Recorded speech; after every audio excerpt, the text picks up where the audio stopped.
This is a message for every black man in America. Assalamu alaikum. My name is Shahrazad Ali, and I am the author of The Black Man's Guide to Understanding the Black Woman. I would like to welcome you to the Black Man's Guide on Tour video. I have produced this video so that black people all over the country could sit back in the privacy of their own homes and find out what it is that I have been trying to say, what my message actually consists of, without the interruption of television talk shows, radio interviews, and newspaper book reviews. I would like you to try to be objective, try to hear what I'm trying to say, and enjoy it. I want you to find out about the lecture, the controversy, the truth, and the excitement of The Black Man's Guide to Understanding the Black Woman. Look at me. I'm the black man. Me and my woman are lost, traveling in a strange land. I'm having it hard, and my future looks bland. And no, I don't expect you to understand. I'm doing bad for all to see. But all this universe belongs to me. And I plan to get on the right track as soon as I get my woman back.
But the point is that this sister has really hit home. I mean, she has hit a grand slam. And for my own personal self, I can say that since I've read this book, and I've read it 3 times in 2 days, okay, so you know I was doing some reading. And I'm not an Evelyn Wood speed reader either, okay? But the thing about it is, made me so strong that even with, that, like they say in Star Trek, the shields are up. There's a part in the book that got me stirred up. It was the part of socializing with the white man. Okay, now let's hit a home run here, okay? When you go out with a black woman, you are supposed to take her to the water club, to what's that new thing? Tavern on the Green. Okay, spend $200, $300, $400. So she could say to her girlfriend, yeah, he took me to this place, he took me that place. I really don't like him, but you know, he just took me out. I had a good time, girl. All right? Yeah. When she goes out with the white guy will say, hey, look, baby, I ain't got no money. I don't think I can take you to his McDonald's. And the first thing she'll say, oh, he's a struggling artist. I can understand that. Well, brothers, you're a struggling artist too. I'm a struggling artist, okay? God forbid if you take it to the bar. Let me tell you, like the Dice Man said, throw a burger down a throat, baby. Alright? Because as I get older, I'm 35 years old now, and I don't have time for bullshit. Okay, I'm a single man out here, I'm a good man, okay? Good looking man, and I ain't got no time for no collard green eating bitches talking about bullshit. Now I got a new girl, I hope this I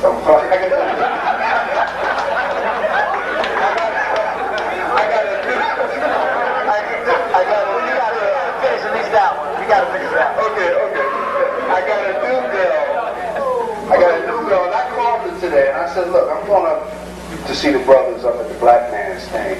We're talking about the book. She said, I don't know what you're going up there for. I said, I'm going up there for training. Okay? Now, first of all, you know what she calls me now? Captain Kirk. I have read the book from back to front. Confirmed everything that I've always known. I don't have any argument with the type of sister who's described in this book. After analyzing her nature deeply, I have come to realize that the woman who is described in this book is evolutionarily superior to any other black woman who has ever been created in America thus far, and this is why. The black woman in America has a secret agenda that the black man is not even aware of. All right? Her experience in slavery has produced a creature that has yet to be produced because of what she went through. Being kidnapped from her children in Africa, her father, her mother, her people, raped, chained, stripped naked, bought and sold, watching her people, her baby snatched from her, sold from plantation to plantation, in many instances branded, in many instances forced to have sex with big white brutes when she was only 9 and 10 years old, has evolutionarily produced an individual that has never existed on earth before. She has made a pact with herself that never again will this happen. And in her designing and planning and scheming through 400 years of suffering under white people, she has developed a system to destroy this country that is so sophisticated that the black man can't even see it. First of all, I like to say, thank God Almighty for this sister for writing this book. For the simple reason, the impression I got from the book is this. She did not say it's all black women's fault, because you know you got a lot of bad black men. It's just that a lot of black women think that they're infallible or perfect, and that's not the case at all. I'm glad she points, and the thing about it, with this book, you ever notice it's only decent black men that face this kind of treatment from bad black women. How can so many black women be hurt by this book, be so enraged over it, and there's no truth in it? You know, if there's no truth, why are you so enraged? If you're not in it, you don't know nobody in it, what's all the excitement? If you write me a book and say, I saw a man with 4 heads walking down the street, you know, hey, that don't apply to nothing I know about. I don't even pick up the book. You know, but now if it's the truth and it's touching you, and maybe it's uncovering you, or maybe it's giving your old man a chance to peep at you, then maybe you want to close that mouth up. You know, seem like to me the ones who's complaining are the most out of control women I have ever seen. And they say they're not out of control. You watch them watch how they attack their sister.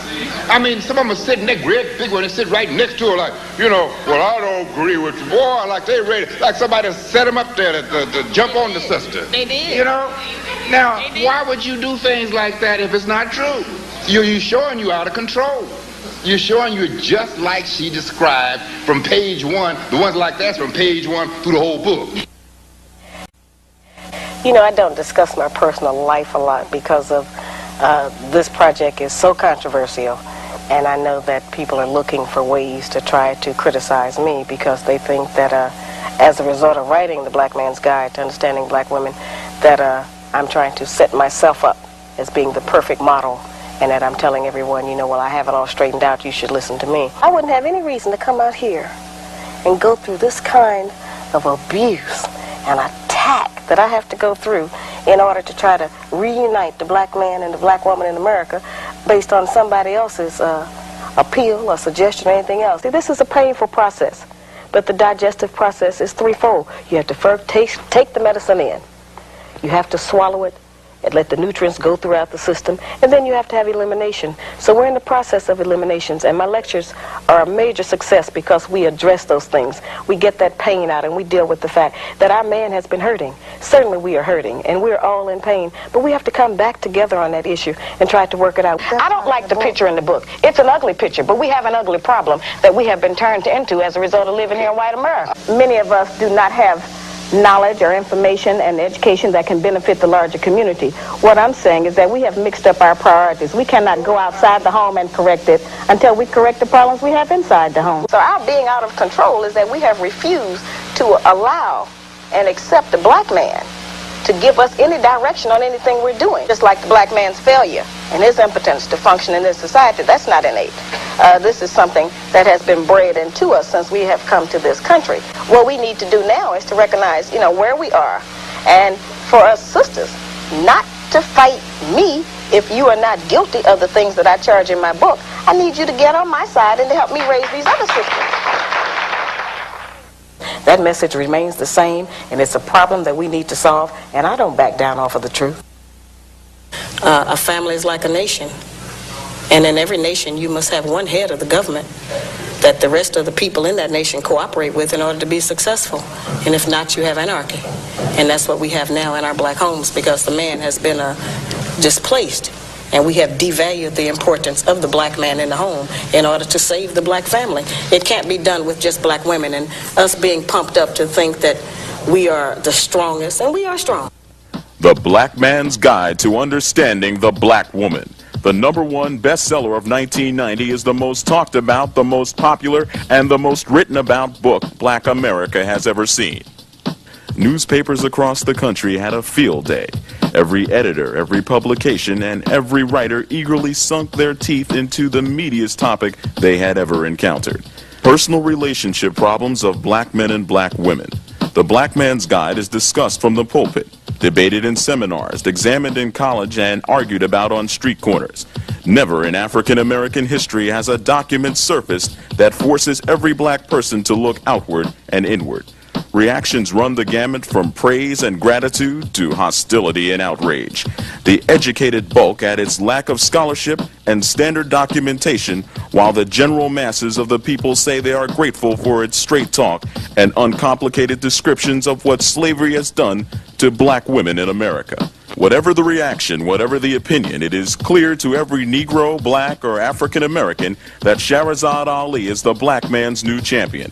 This woman is on a mission. Her strength, her guts, and her unstoppable energy to single-handedly defend and uplift black men has never been witnessed before on this continent.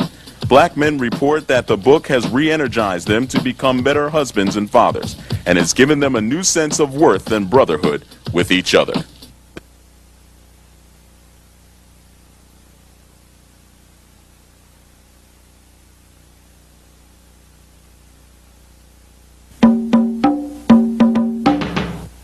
Let's meet the little tornado who started it all. My brothers and sisters, let us welcome Sister Shahrazad Ali.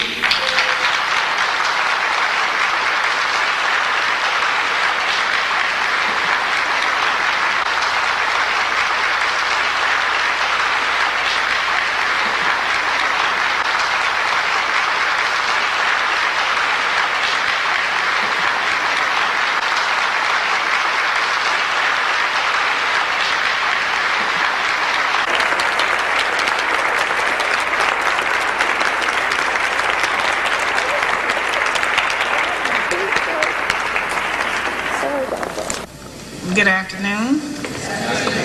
Assalamu alaikum. I'd like to certainly thank Dr. Johnson and the National Association of Conscious Black Women for having the courage to invite me here. I think that most of you have heard read or seen something about my book around the country. I've been on a national tour for 12 months, and I'm doing the lecture tour to reach a lot of our people who perhaps got the wrong understanding from television. Television shows are designed in a certain way by the producers of those shows to exploit whatever the idea is that's being presented so as to get high ratings. And so they have kind of had me back against the wall, and so I'm doing the lecture tour so that I could go around and perhaps give our people a little relief, because so many things have been taken out of context and it has created a lot of confusion.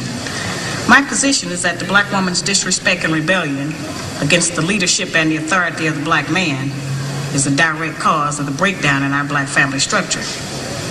Now, of course, there are many black people who consider those fighting words, because as black women, we have never been subject to the kind of examination that our men have been subject to since we have been here. We have been somewhat protected and shielded from any kind of critiquing about our personal behavior, whereas our men have always been up for examination. The book is not an attack on black women. I have never said that all black women do everything that I list in my book. None of us have lived long enough to do everything that I list in the book, but most of us do some of the things that I've listed in my book. And I do say that it is not because of generalizations that we are all victimized by some of the negative patterns of behavior in the book, but the book just represents our collective contribution. This is some of everything that we have done, or that we do daily, that contributes to the breakup of our relationship, the destruction of our man, and the failure of our children to be able to function. They did not tell us that all of that, being my own person and I'm independent, would lead to separation, loneliness, celibacy, and lesbianism. They didn't tell us that if you give up the man, you're going to take one of these things and it's worse and it will destroy your nation. They didn't give us that information. They made us think that it was some kind of glorified position to brag about the fact that I got my own job, my own credit card, my own car, so I don't need no man. I don't even know how we got that mixed up. Ain't none of that got nothing to do with being with no man.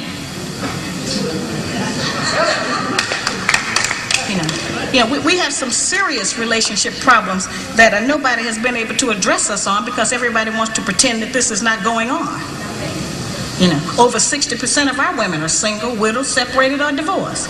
They don't have a man.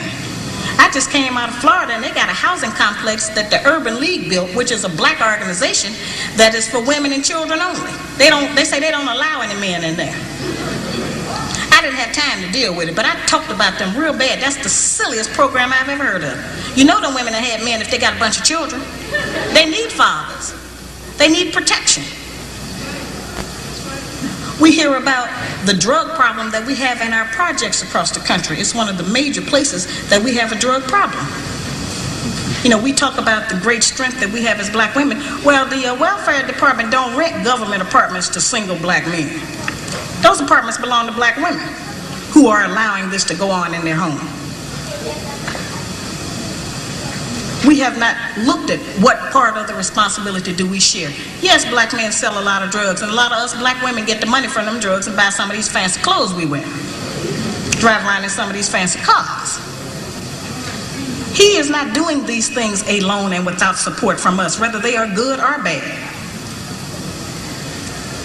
See, we have a lot of power. We are very strong women. I'm saying that we're using our strength in the wrong direction. We're using it to tear our man down, tear our nation down, instead of building it up.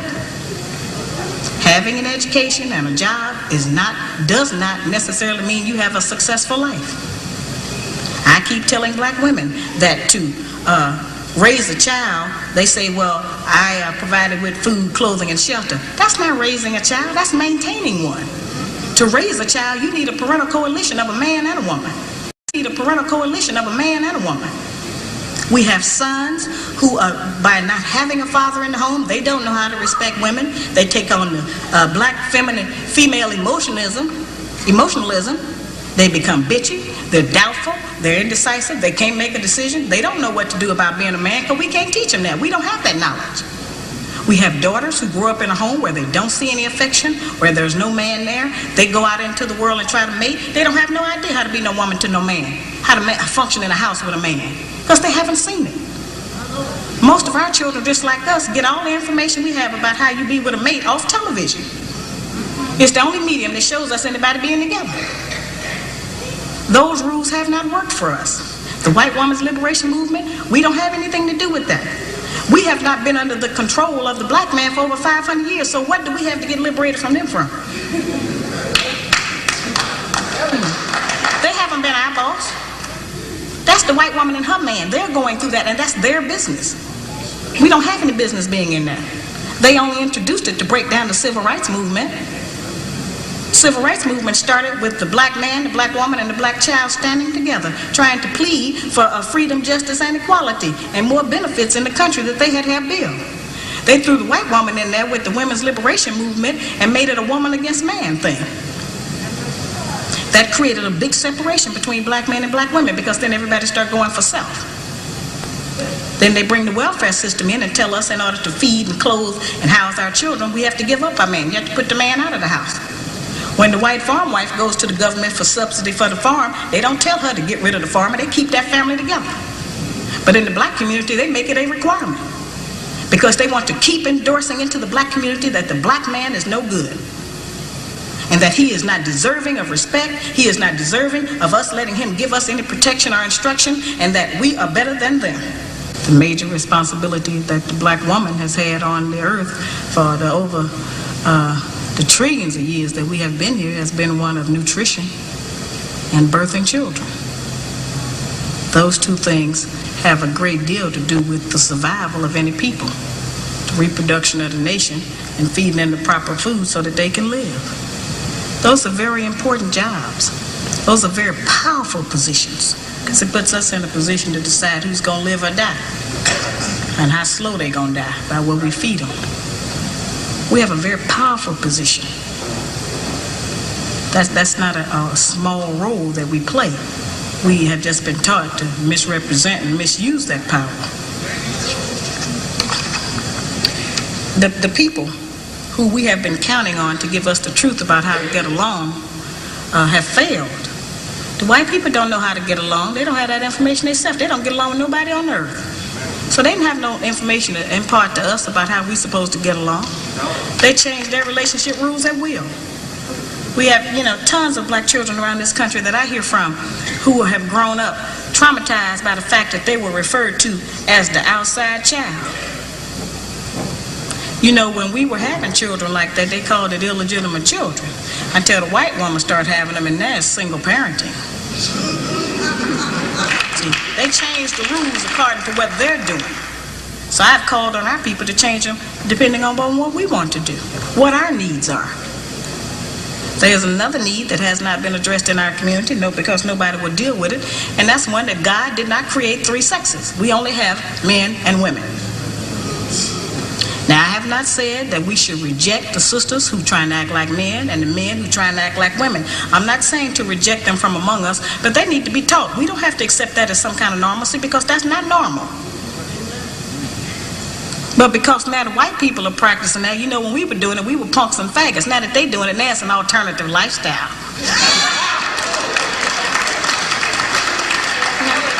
I'm trying to demonstrate how they have set rules that they have forced us to follow that they don't even follow themselves. They change the rules to suit them when they get ready.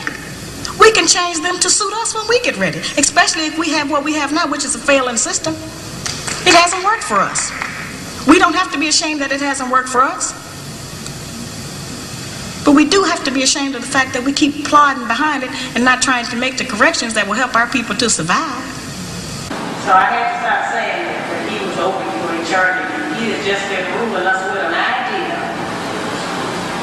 And that idea is that you ain't nothing that everybody else is.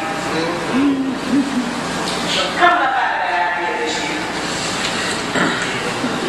sisters don't have any idea what it can be like for us to have 15, 20 million black men walk around in America feeling good about themselves.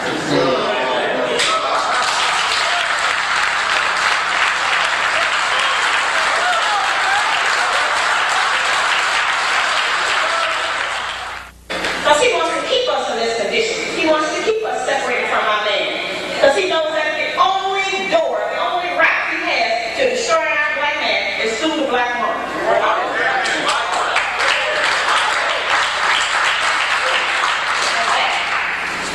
Doesn't matter what the woman's educational background is. In fact, we have proven that the more education we get, the more ignorant we get in front of our man.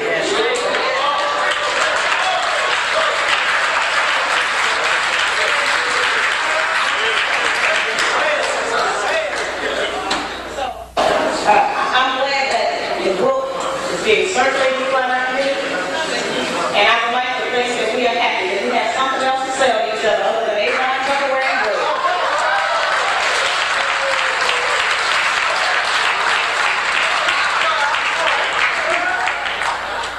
Sometimes these words sound like that I'm saying that now you ought to go home and bow down on your knees to your man or become subjugated or submit. You know, we have a real hard time with that word submit.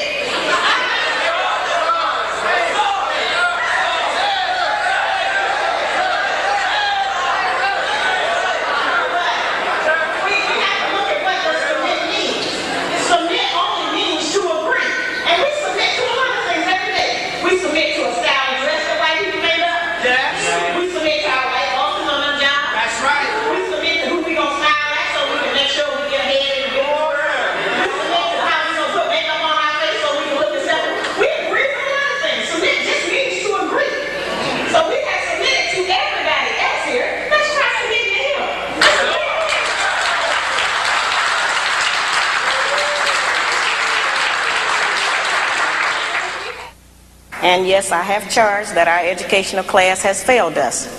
They have not represented our needs. All they got was a job. I gave them 30 years to present us with a program, a national project, an agenda that we could work on to improve our homes, and it never did arrive. The only thing they gave us was a welfare program, and we know that that failed. The reason that I wrote the book, certainly, which is a classic question that I'm asked all over the country, I wrote the book because we represent the missing link as black women. The black man has been dissected, examined, the white man, the white woman, and the black child. But it has been us as black women who have never been examined. We have been protected, we have been insulated, we have been kept from any kind of criticism about our personal behavior in the home and outside of the home. And we have been given the false compliment that we are the backbone of the black nation. There is no doubt in any community in this country that the men in those communities are the backbone of their nations. There is no doubt in the white community that the white man is the backbone of his nation. The European, the Buddhist, the Korean, the Japanese, the Hispanic, all of those men are the backbones of their community, and there's no doubt about it. It is only in the black community where those values have been transposed and where they put that burden on us and tell us that we are the backbone of the black community, which is a direct insult to the black man and implies that he don't have no backbone and that his women have to represent him.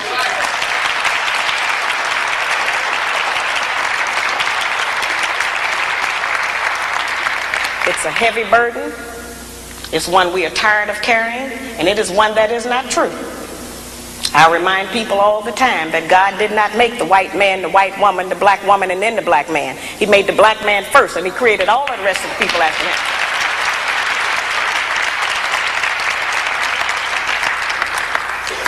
When I wrote my first book back in 1985, I was going about the country trying to still work to teach our people something, trying to get them to stop eating pork.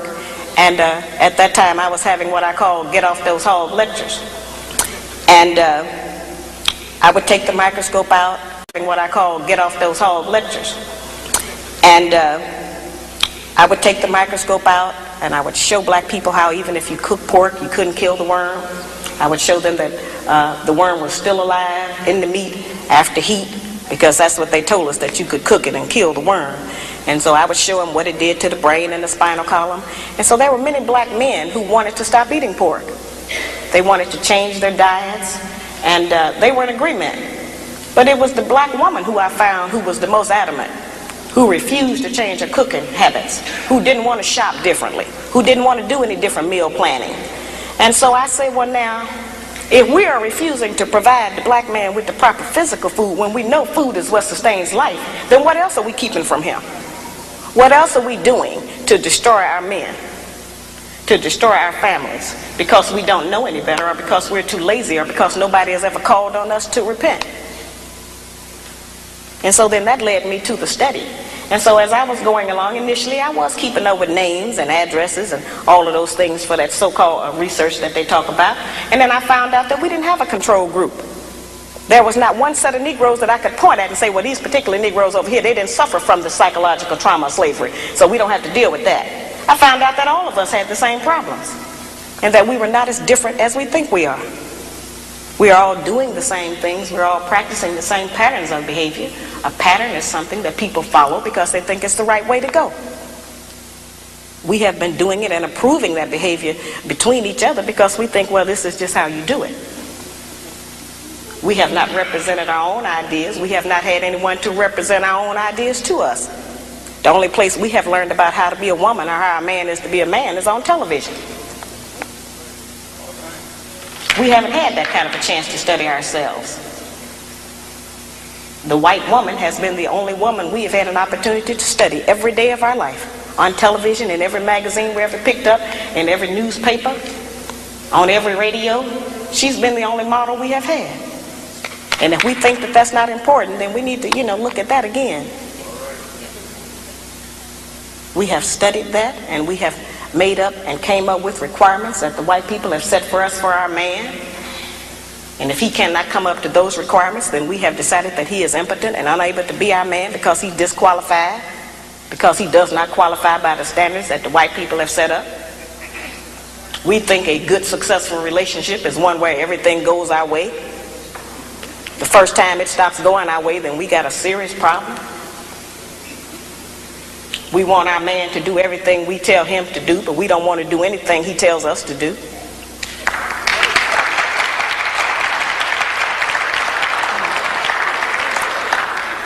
Yeah, it's hard language. And all of our so-called educated class together have never come up with an agenda that brought the people together to try to improve their condition like the Black Man's Guide. Not a one of them have ever had a program that got all of the black people talking, got all of them out. Made everybody decide to make a comment, whether they wanted to or not. People are compelled to testify all over the country. I can't walk the street.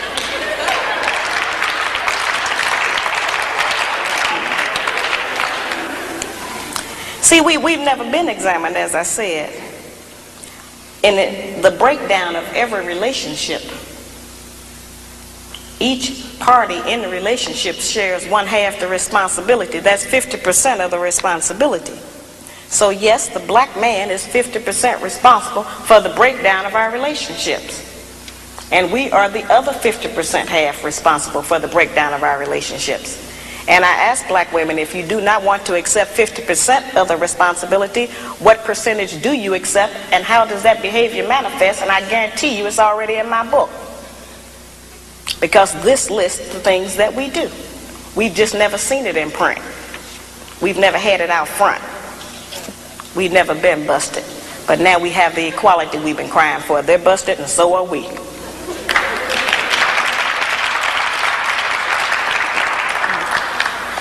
I teach that slavery tampered with nature. When I say that slavery tampered with nature, I mean that a major rite of passage for every male mammal is to provide and protect for a female and her young. Now certainly we know that the black man has been denied that opportunity. He has not been allowed to qualify to protect his woman or provide for them. They have told us that the only provision that the black man is qualified to give us is one of money. And we have made finance the major focus of our relationships with them.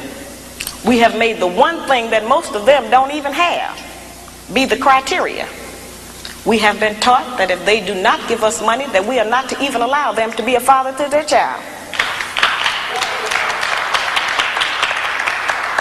We have been taught that if he does not give us money, then he is not qualified to tell us what to do.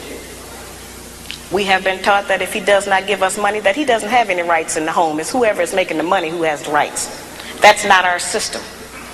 The black man provides more in a black home than just financial support. He provides direction, guidance, gratification, fulfillment, and discipline for our children.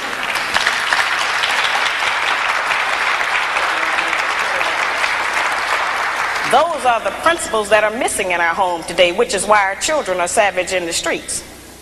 We see those children out there sometimes acting wild and uncivilized and disrespectful because they don't respect anyone, because we didn't teach them any respect. We didn't know how. And a lot of times we look at them and we say, yeah, they're out there doing this, and we act like that they dropped down out of the sky. But those are our children. We birthed them up out of our womb. They belong to us. And we are responsible for them. And for every child that's out there out of control, disrespectful, ignorant, and uneducated, they have a black mother somewhere who failed to do her job, and a black father who failed to do his. It is not the responsibility of the American government to raise our children. It is not the responsibility of the American government to support our women. And it certainly is not the responsibility of the American government to hold our man down.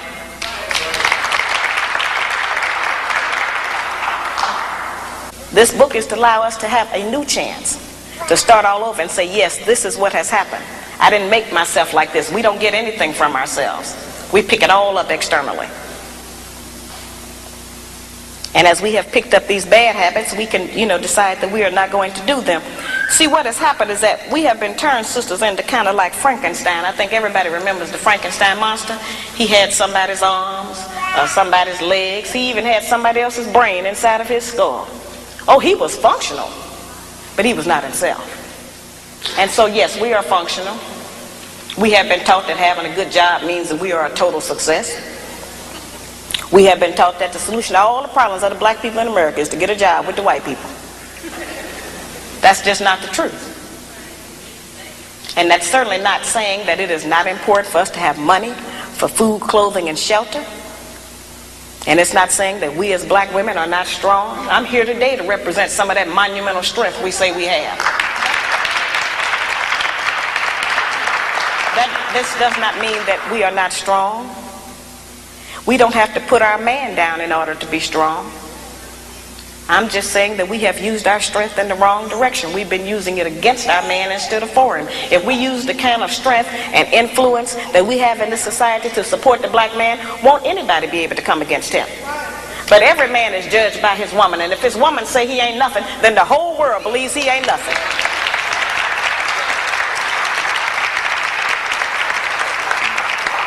The actual fact is, every man himself judge his own self by his woman. He can be out in the world being great, and the whole world can be kneeling to him. And if he come home and she say, you ain't nothing, you ain't been nothing, then that's who he believes. And yes, we have insulted our man in front of our children. It wasn't intentional. We just been frustrated. We couldn't make you brothers do what we want you to do. We didn't have anybody else to tell sometimes. So we would say it over the children. He ain't no good. He make me sick. He's stupid. If he loved you, he would be here with you. When every man in here knows that his relationship with his children is predicated on his relationship with their mother. And if they are not getting along with us, they are not going to spend any time with the children. That's just how that is.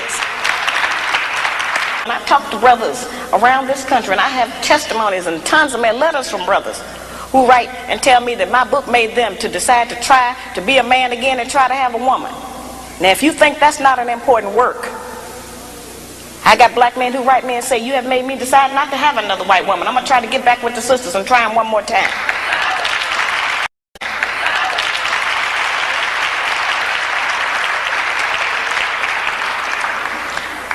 See, nobody is going to give us this information. They have us standing around sometime and pointing at the brothers and saying, yeah, that's them over there, they ain't no good, they doing this and that and the other, and it's all negative. And they have us thinking that the black man is going to die and we going to live on. But that's not how it's going to go. There is still one monolith in the black community, and that's that it still takes a man and a woman to make a baby. So if the black man dies, we all die. And I don't want to die. I want to live. I want my children and my grandchildren and whatever else is coming after Shahrazad, I want that to live. But we are not on the path of life. We're on the path of destruction. Learning how to get along has to be taught by force. Slavery was taught by force. We didn't volunteer for that. They made us do that. They forced us to do that. And that's how we're going to have to learn how to reunify. It's going to have to be done by force. We're going to have to make ourselves try to deal with each other. Yeah, and that's very difficult, and it certainly takes a great deal of self-control and love for your nation at large. It's the greatest form of unselfishness. Now, I don't go around advocating that people that hate each other stay together. That's not what I'm saying. That's different.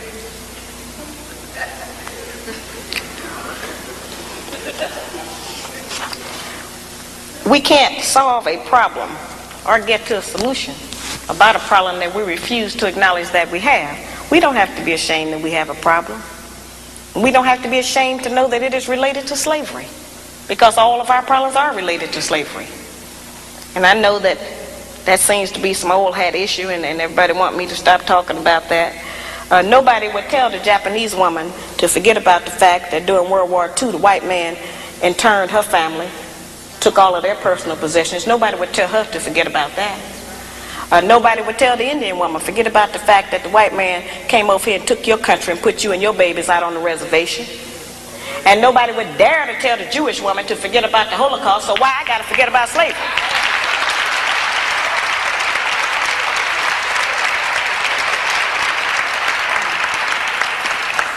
See, the Japanese and the Indian and the Jewish woman got behind their men, and they had some very terrible histories also. But because they got behind their men and supported them and worked with them, those people are successful today. They own property, they have businesses, they got great land here and abroad. You know, they have stocks, bonds, whatever America has to offer, they own part of that. They are in a position to make decisions because they have some ownership. It's only been the black man and the black woman who didn't reunite after a terrible time. And so today we are splintered. We don't have very much.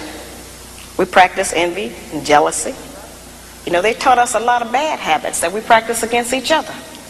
If we practice everything we practice against each other against the white man, they'd have been killed out of America.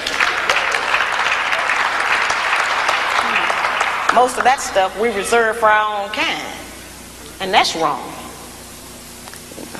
We have had that rumor that we are the backbone of the black nation because it has served to make us think we were better than the black man. We have walked around and wore that as some kind of a sacred garment. And our men have had to struggle up under the already preconceived notion that they wasn't no good. We have always heard that the black man leaves us. He walks out on us. He don't love his children. He won't take care of his family. He beat his women. He do a lot of horrible things. This book goes back to try to examine what are some of the possible contributing causes. What happened before he left? What happened? Something happened. The black man is just not bad by nature. The brothers love their children as much as any other man. Every man loves his baby. They keep wanting to tell us that our man don't even love his children. He's not a mother, though. He's a father. He's not going to have the same kind of connection to the cub that we have. We can't expect that. We keep wanting the man to act like a woman. He can't act like no woman. Praise be to Allah.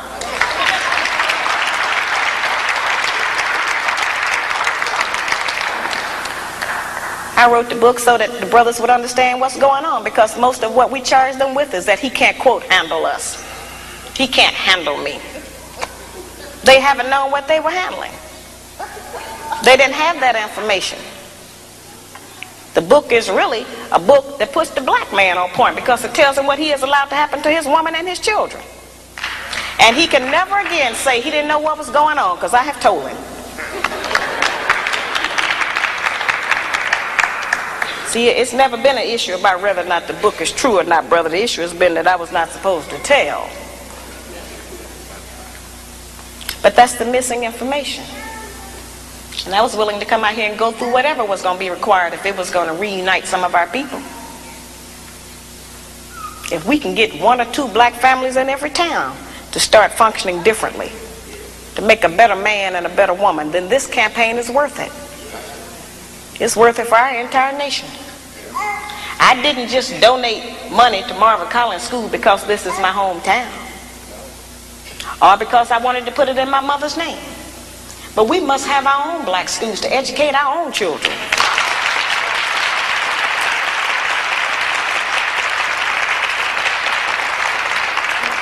We have to educate our own children. If it's in a closet, I would rather support them to have my own kind, trying to teach my own kind, than sending them out there into the white people's school and let them tell them all kind of nonsense that they want to.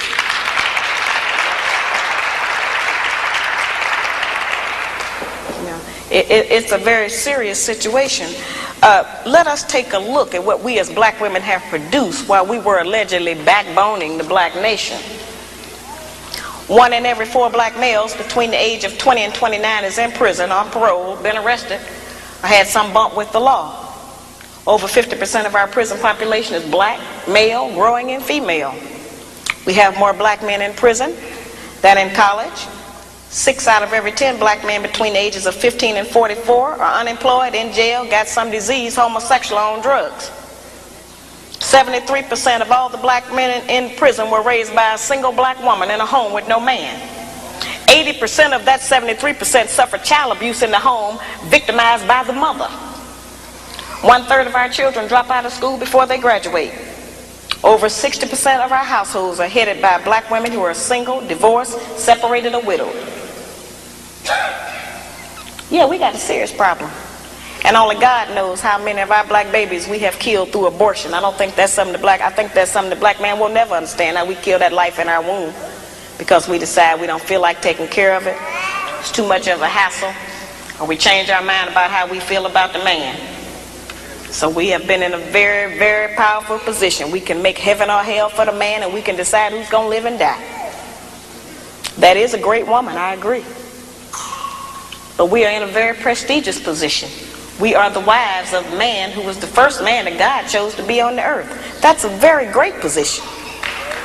The most valued and the strongest man on the earth that everybody's trying to use for something. He's the most durable. He's the most persistent. He's the most determined. The black man is not wrong because he does not do what white America wants him to do. And he's not wrong because he don't do what we want him to do. We don't know everything to do ourselves. We're learning a lot of what we think that we're supposed to do through recommendation and chance. Passing information among each other. Sharing secrets that'll help us to trick him, to keep him confused. We do things in front of his face, and we have learned how to convince him that he didn't even see that happen.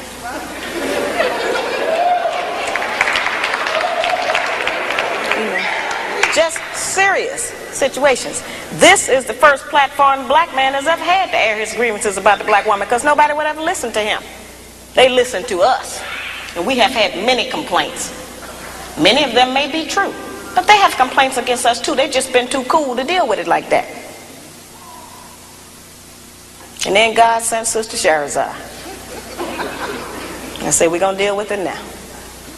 History can't be complete without dealing with it. We cannot let the history live and die and record that we were all right and they were all wrong, because that's just not the way it is. We are good people, but we are both going to be a good people. And I hear all wrong, because that's just not the way it is. We are good people, but we are both going to be a good people. And I hear, women around the country tell me, say, well, you have insulted black womanhood. And now anybody from any foreign country or anybody who picks your book up is going to think that all black women are like that. That's impossible. Everything I list in the book is visual and audible. You can see it or you can hear it. So if you don't see it or hear it, it ain't there. But if you see it and hear it, which you will, it's present. So there's no danger that somebody's going to look at one of us and think we are doing the things that I describe in the book. Because you can see if somebody's doing that or not. That's not difficult to be able to read a person on that. The book certainly does not give the black man any rights over us in a certain kind of a way, because no man can begin to try to get us together until he look at himself in the book.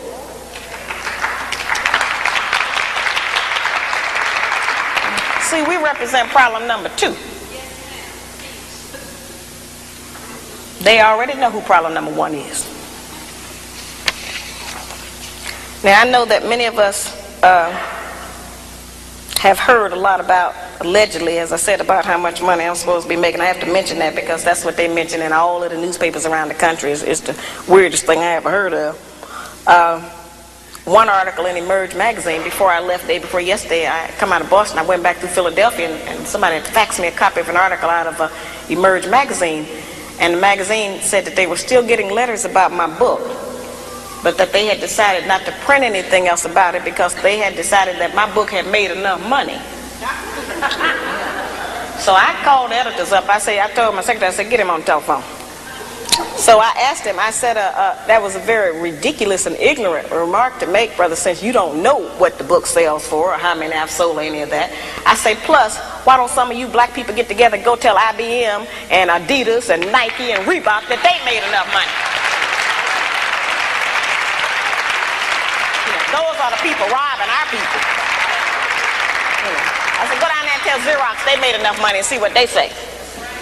I have security, mostly not because of black women. We ain't gonna do nothing but fuss. You know, I have security because of black men. The book puts the black man on point. They get hysterical, they go into denial, they jump the seats, charge down the aisles. You'd be surprised. So it's not the black woman that this book is upset, because many of our black men don't want to take responsibility for their families. Many of them, not just because of financial reasons, many of them have accepted so much of the hype in the media that they don't know what it would be like to be in charge. They got doubt. They have fear. They are afraid that they will fail. We are all afraid of failure. The major tool that was used against us during slavery was the implication of fear. We have to get past that fear. Our men have to stop being scared to say, yes, I'm the head of the house.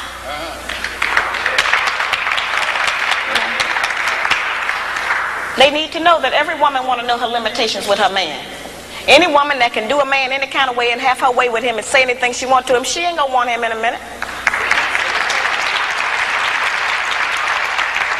We have to know what the black line is. I had did an interview the other day from a newspaper out of Baltimore. Anyway, so they had brought down the camera crew and stuff, and so they were trying to interview me. So, of course, they got on that favorite part of the book, you know, that everybody deal with. And so he asked me, I haven't been slapped in the mouth. So I told him, I say, well, this book is not an autobiography, first of all. I said, and secondly, I said, I don't get that far out of control. I say, since that's how it's described, it's very easy to keep that from happening. Just don't do that. So I said, I don't do that. I don't talk like that. I said, I can tell by his tone of voice when it's time to stop talking. Yeah.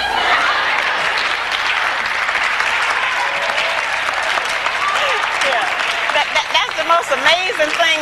The amazing thing to me is how our people go around the country trying to pretend that we ain't fighting. And that I made that up. You know.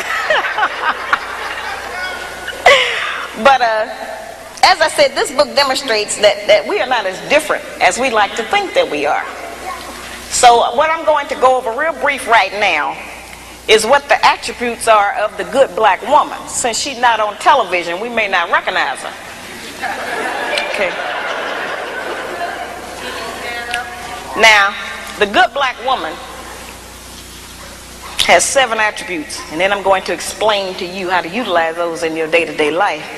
The good black woman has self-discipline, courteousness, cheerfulness, self-respect, intelligence, cleanliness, and love. Now, we've heard that terminology. You know, it's like one of those where they tell you pull yourself up by your own bootstraps. What do that mean? You know, how can I make that functional in my day-to-day life to benefit me as a practice? It sounds like all theory. Where's the practicum? What do I do? The good black woman has self-discipline. That's self-control.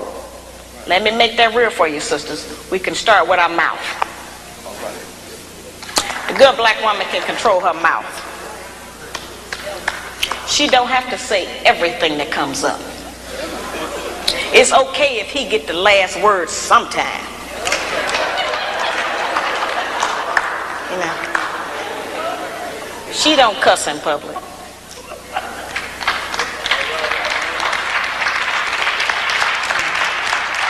And she works on not cussing in private. She don't tear a man down with her mouth, because they can't out-argue us. Can't nobody out-argue us. I have charged that we nag our men too much. We keep our men's head tied up so much with our petty grievances about our personal relationship that he don't have time to think and plan for our future.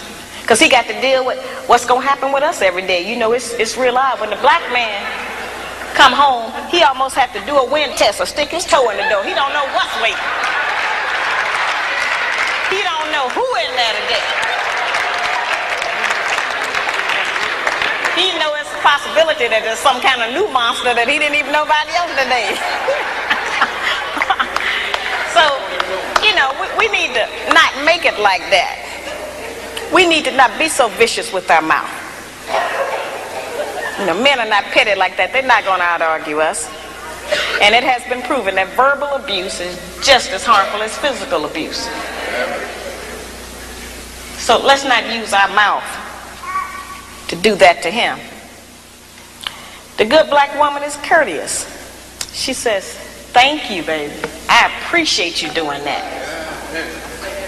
I appreciate every effort you make. Try harder. I'm going to work with you. Thank you. I know you did your best. Now that's a whole new language.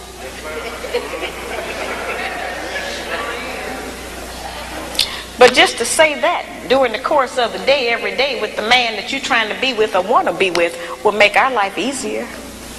We can't get it if we don't give it. We keep wanting them to give us and do something for us that we refuse to do and give to them. It don't work like that. The good black woman has self-respect. She don't have to go out naked just to get the attention of a man.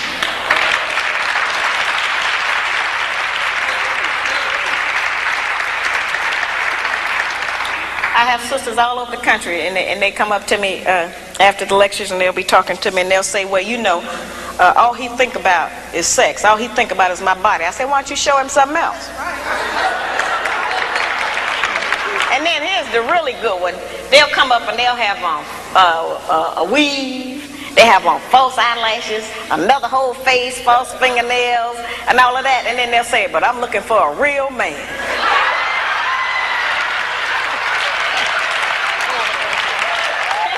It's real deep. I say, why? What do you want a real man for? The good black woman can pull a dress down without thinking that it devalues her. She doesn't have to use her body because she has so many other good attributes about herself to get the attention of a man. We can take the sisters in a position to take all of the charge and sexual energy out of the black community by just dressing differently. We have the power and control over that. That don't stop you from being beautiful. That don't stop you from getting a man. And it certainly puts things on the right perspective so some other judgments can be made other than physical. It don't take no knowledge, wisdom, and understanding to have a sexual reaction. That's the most base. We spend less time doing that than anything else we do.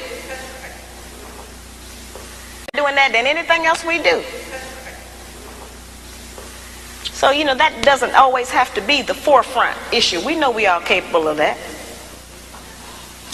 The good black woman has intelligence, meaning that she knows how to behave properly in the streets. She's not in the wrong place. Some of our women don't know what else to do other than go to the bar. They need some activities. Some of our women thinking that staying home on the weekend is some kind of sin. Some of our women think that if they don't have a new outfit to wear every day, that they're going to self-destruct. You know, we have a lot of just that kind of nonsense going. Every time we buy new outfits and clothes or whatever, all we're doing is sending money out of our community. We don't own no clothing stores. If the white man closed the shoe factory, we'd all be here barefooted tonight. We don't own no shoe factories. You know, very base things that we don't own, that we put our money into and demand we have to have them. A lot of times our men look at us and know that he ain't never going to be able to make enough money to give us all of the things we say we want. And don't no man want to be with no woman who he constantly got to deny her the things that she says she wants. And that represents failure to him, to have to always, you know, not be able to provide us with what we ask for. One of the ways we can do that is to start being satisfied with less. You know, the good black woman is clean. Now that's a hard one. The good black woman try to keep the house clean. Good black woman is clean by her own body. You know, a lot of those things we kind of take for granted, but all of our people don't know about that. There are people who are angry with me because I even describe the fact that some of us as sisters don't have the proper personal hygiene, as if that don't exist. We have too much falsehood and pretense going about our condition. Everybody that's dressed up ain't clean. You know, that's just the truth. We have to look at our condition in the light of truth. Stop reacting emotionally and pretending that just because we don't want to deal. One of the most difficult things that I deal with out here is trying to teach our people the difference between an actual fact and an opinion. Our people think that they can accept or reject truth based on how they feel about it. Your feelings don't change the truth. The truth is just going to be there. You can feel any kind of way you want to feel about it. Those kind of emotions have kept us from growing. Because anything we don't like, we just reject that and say, well, I don't believe that. That don't mean that it's not the truth. It just makes you a disbeliever. The good black woman practices non-possessive loving. Now, y'all know that's a hard one. Now, envy is wanting what someone else has. And jealousy, of course, is just selfishness. Non-possessive loving is not an easy one for us to practice. And of course, I have a lot of sisters and some brothers who are in disagreement with me saying that. But the actual fact is that our men are outnumbered about 5-1. And nature is going to require that the men take responsibility for more than one woman and her children. Most of our men have children by more than one woman anyway. So I don't know why that was such a surprise, allegedly, when I said that. The black man has not been waiting on me to tell him he could have more than one woman. You know, I'm in agreement with the rest of y'all. I don't think he should do that, but I feel like you did. There are some things perhaps about the nature of our man that we have been given some definitions about that are not true. There are some things he can do that we call him a dog. We do not have the same capabilities as a man. I am not talking about fornication and adultery. That's something else. I'm talking about actual responsibility of fatherhood and husbandhood of another family. That's quite different from fornication and adultery. We don't have the same capabilities of them. That's right. A man can have 2 homes, 2 sets of in-laws. He can eat dinner at 2 houses, 2 sets of children, 2 garages, 2 separate sets of friends attached to that woman. He can have all of that. We can't do that. We can't cook dinner at 2 houses. We can't sleep with one man 4 nights a week and another one 3. Ain't no man gonna agree with that. We can't have one set of children we leave in one place and go and stay in another place and take care of another set. It doesn't work for us. Now that does not mean that we can't have sex with more than one man. That's not what I'm talking about. I'm talking about just taking responsibility for your children. Now certainly every man can't take financial responsibility for all of his children. He can do something. But a man who is spending time with a child is going to do something for it. Because then they'll find out what we have since we've been taking care of them by ourselves. You don't like to always say, no, I can't do it. No, I ain't got it. So the children will make you get it up. You spend some time with it. You know, that's an important thing. The effectiveness of the principles that I just described, their usefulness has not diminished just because modern opinion has changed about them. There is not a black man in this room who does not still enjoy it if his woman bake him a cake. Well, our young daughters are being raised and taught that that's old style and that's out of fashion. We are not making those rules. Somebody else is, and they're imposing them on us and making us think that we have to qualify under them.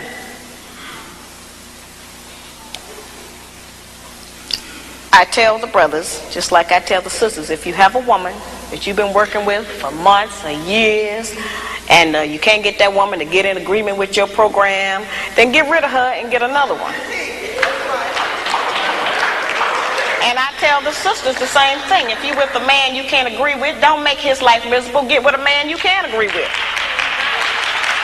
But we spend too much time living in hell with each other. We spend too much time tearing each other down, trying to make the other person do different or function different. If you want somebody to change, first change yourself. We set the example. We are the teacher. We are the mother. We set the example. I know how difficult some of this has been. It's equally difficult for me. I'm still studying myself, trying to learn how to be a better wife, a better mother, a better sister, a better friend. But if we let these ideas go that don't belong to us anyway, we can get our man back. As I said, you have survived all of this history. You got to be strong. You represent strength. You're the only man that God gave us, and I want you. And I want to apologize for how badly we have treated you, and how you have been mistreated, and how we have allowed everyone to come against you. I'm sorry about that. And I want to assure you that I'm going to dedicate the rest of my life to trying to put you back on top in the place where you belong.